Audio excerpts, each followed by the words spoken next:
You're probably wondering how I ended up drilling holes into the epoxy. Well, it happened because I didn't seal the wood properly. And as the resin cured, bubbles escaped from the wood, creating imperfection that couldn't be ignored.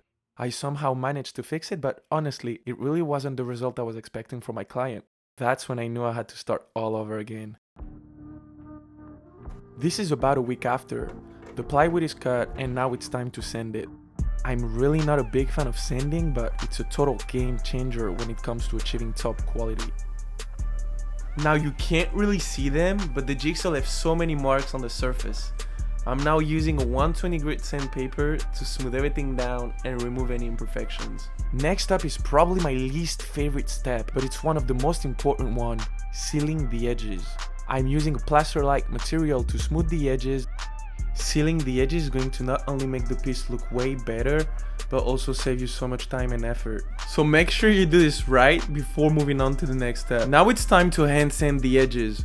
Let me tell you guys something. If sanding is not your thing, working with wood or epoxy might not be your best match.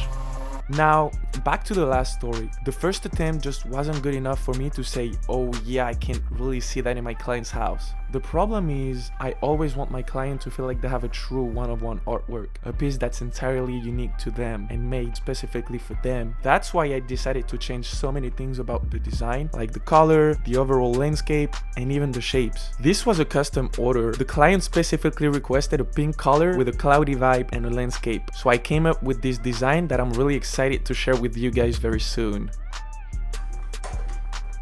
Also, you guys should always wear a mask when spraying some paint. Right now I'm just working on the base layer, which is going to be pink. Now that the base layer has been applied, while the paint dries, I'm headed to the epoxy room to start working on the mold. Let me know in the comments down below if you want me to make a dedicated video about how to create a mold. But here's a quick rundown for you guys. I used white melamine wood, take all the measurements carefully, cut the pieces, and screw the 4 side panels in place. Once all that is done, it's crucial to check for any gaps where the epoxy might leak. To seal the edges, I apply a thin coat of silicone, making sure everything is airtight. That's really important, guys. There are many ways to make a mold, but just know that this is the way that works best for me. And of course, don't forget to apply mold release, as this step is key. Without it, you'll just have a nightmare trying to demold the project later. Now, let's go back to the painting. I won't go into too much details here because for me, this step is very personal. Developing my style and process took years of exploration and practice. It's not that I don't want to share everything with you guys, but I truly believe that as an artist, you need to dig deep and find what resonates with you. Develop your unique style. That said, my process mainly involves airbrushing. I use 2 different airbrushes with varying needle sizes, but we can dive deeper into that in another video if you guys want. Just let me know in the comments also. This is so satisfying to watch, but it takes so much time to make. At the client's request, I incorporated pink and clouds into the design. The rest was entirely up to me. So I came up with the idea of having a woman in the middle, drawing all the attention to her, and then have the landscape all around her. What really was challenging was to blend all the colors together, not to have one color covering up another one, as we really wanted the pink to pop out.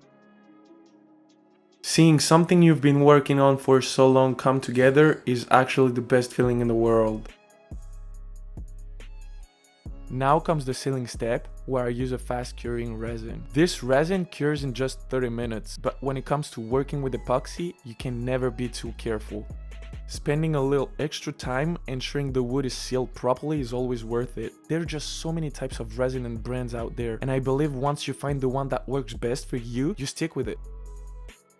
For this project, I'm using a deep pour epoxy resin, which allows for a pour as deep as 6 cm, about 2.3 inches. Though for this table, I'm only doing a 3 cm pour. I don't use exact calculation for the amount of resin needed, I just go with the flow. This is my way of working, and after many attempts and projects, you will find your rhythm too. When mixing resin, precision and techniques are crucial to ensure a flawless outcome. Here's an explanation of the process and why using 2 buckets can make a big difference. First, start by measuring the resin and hardener, according to the manufacturer's specified ratio. Then, combine the resin and hardener in one bucket, or two in this case. Scrape the sides and bottom of the bucket as you mix to ensure all components are thoroughly combined. Resin is exothermic, meaning it generates heat as it cures. Mixing large quantities in a single bucket can create excessive heat, accelerating the curing process and potentially ruining the batch. On to the fun part, the resin pour. There's an important step I want to highlight, sealing the artwork to the mold. I didn't film this part, but it's absolutely crucial. Skipping it can lead to a nightmare scenario where the entire panel floats back to the surface. Trust me, that's the last thing you want to deal with during a project like this. Sealing the artwork does more than just hold it in place. It also helps prevent any resin from leaking underneath or air bubbles from getting trapped along the edges. This step creates a solid, stable base for the pour and ensures a professional finish. Another thing to keep in mind before pouring is making sure your workspace is perfectly level. Resin will naturally flow to the lowest point, so if your table isn't leveled, you'll end up with an uneven surface, and fixing that later can be a huge headache. Even the tiniest gap can lead to resin spilling out, wasting materials and time. Applying extra silicone is always worth the effort. This is about a week later and the resin has had time to cure. A quick tip, don't hesitate to let it harden even longer if your schedule allows. This helps avoid any issues with the resin bending later due to temperature variations. But since I'm on a tight schedule and the resin seems to have cured properly, it's time to move forward. I'm taking the piece to a friend's shop for the final stages of the process.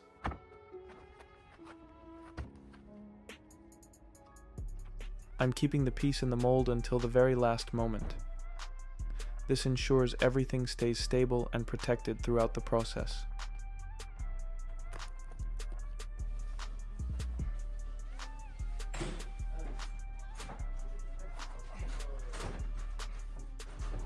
As you can see, I had some trouble with the mold release. Removing the melamine side panels wasn't as smooth as I hoped, so I had to find a careful way to get them off without damaging the resin.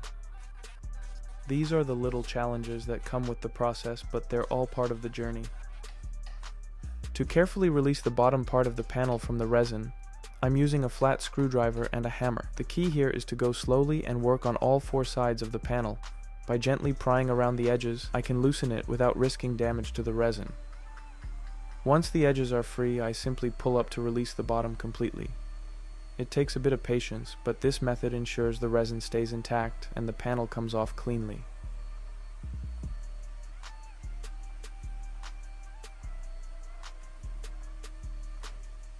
I noticed some leftover melamine from the mold stuck to the piece. To fix that, I grabbed my chisels and carefully removed any excess. This step is crucial to avoid any interference when running the piece through the CNC machine. Taking the time to do this ensures the finish will be as clean and precise as possible. I'm moving on to the CNC machine, which is one of the most critical steps in ensuring the resin is perfectly flat and even.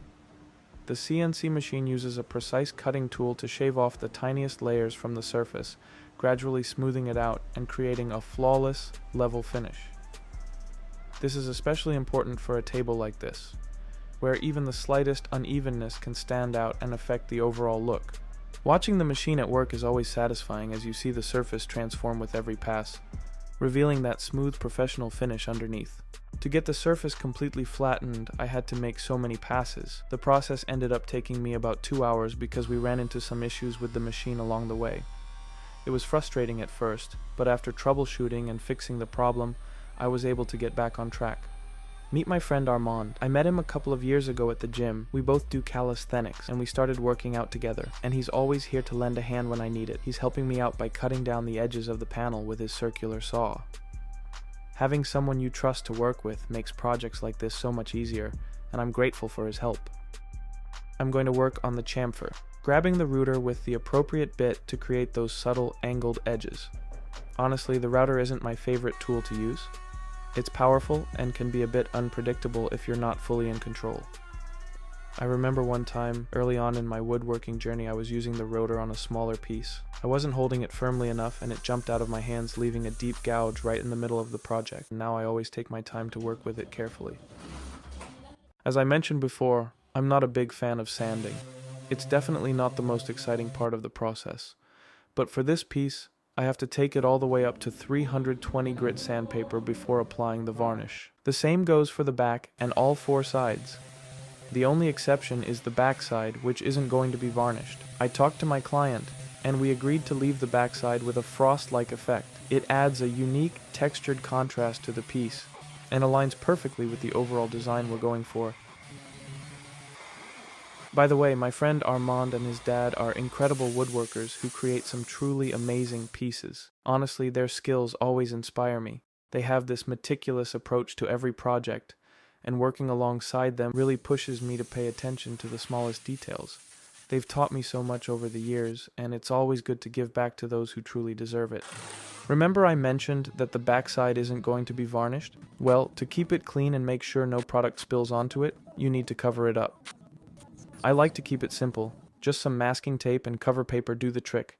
It's a quick and easy step that ensures the frost-like effect on the back stays exactly as intended. Let's take this bad boy to the cabin and get everything set up for varnish. This is where all the prep work pays off and the piece starts to come to life with that perfect finish. Time to make it shine. I'm using an acrylic varnish for this project, which is an excellent choice for a finish that's both durable and visually stunning. One of the best things about this product is its versatility. It provides a tough protective layer that resists scratches, moisture, and UV light.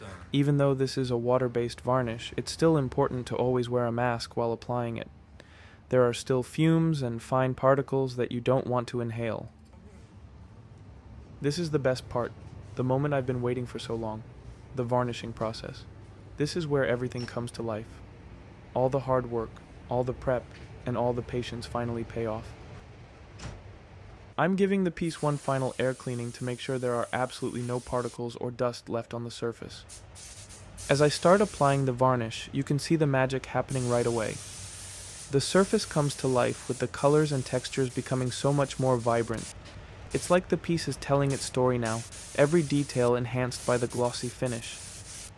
This part feels so rewarding because all the effort leading up to this moment finally pays off.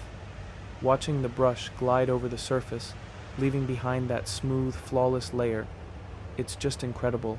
And just like that, here I am, in Paris, right before delivering the table to my client. As I'm walking, take a look. What you're seeing right now is the iconic Arc de Triomphe.